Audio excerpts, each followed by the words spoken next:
Hi, my name is Ashley Harris, and I'm going to be talking about sexual education in schools. This is my audience.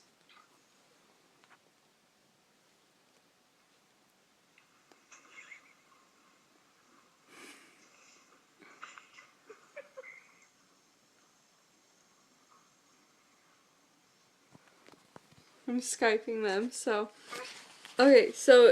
teenagers are the next generation. They're important for growth of the country. However, some become corrupt. They get into drugs, alcohol, and have sex freely. Imagine a 15-year-old girl who contracts genital herpes or AIDS because she didn't know that she could contract it even when her partner wasn't breaking out. Imagine a 16-year-old boy getting a girl pregnant because he did not know the importance of contraception and that birth control was not 100% guarantee. Now think about how one simple class could prevent either of these things from happening again. 46 states have been given $45 million to fund programs from 2010 to 2014 to not only promote abstinence, but give knowledge about contraceptives and sex. Having this discussion in public schools has caused a lot of controversy. It has brought up the schools' rights and government's rights, as well as a fight with many parents. The number of live births to women ages 15 to 19 was 329,772 this past year, according to the Center for Disease Control and Prevention.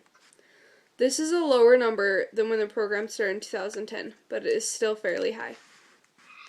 However, most adults disagree with teaching sexual education in schools because it plants the idea into the young and innocent teenage minds, as well as causing curiosity in the matter.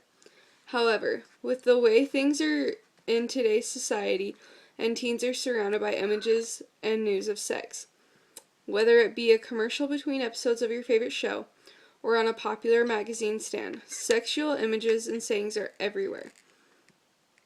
They have found... Okay, I just forgot what I was going to say. The World Health has also conducted an experiment on 35 programs that taught about sex. They found that not one of those programs actually encouraged sex. Other people argued that teaching about sex in public schools sends a mixed message. When you talk about both abstinence and contraceptives, they believe that the message being sent out is sex is bad, but it's okay to do it as long as you use a condom or some other contraceptive. What they do not realize is that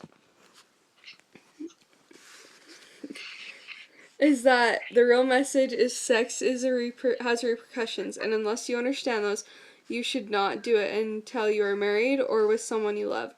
Also, that there are people who don't like to follow rules or what other people are doing and will do it anyway. And if you are going to do it anyway, then you should be prepared with condoms and birth control to help lower the consequences. Condoms and birth control are the safety nets of sex. Before you travel to a foreign country, you are required to have vaccines so that you don't catch something or bring it back with you. The vaccine acts as a safety net, just like condoms and birth control.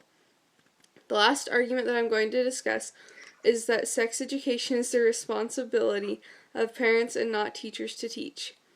If that's the case, then let's consider the 676,569 cases of child neglect reported in 2012. Let us also consider all of the cases that were unreported and the teens whose parents don't discuss sex with their children for whatever reason. How will these children know the consequences of unprotected sex? Will they have to go out and get pregnant or catch an STD to find out?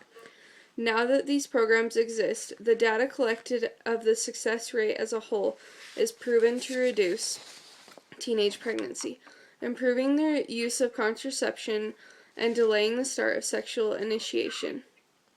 These programs range from middle school to high school and vary from in-school to after-school courses.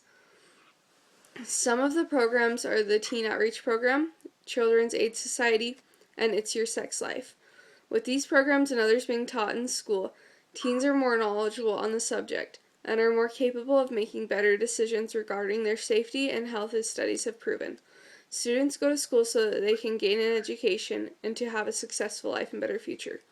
Sexual education is important for having successful futures and better futures. Therefore, sexual education should be taught in schools. This way, to ensure that prevention of life's many obstacles is taught to many ignorant students. Studies have proven that these courses are effective, so why should we not better the lives of our future generations and teach sexual education in schools? We need to continue having these courses in schools and enforce it more in schools, as well as continue lowering the STD, contractions, and birth rates. And that's it.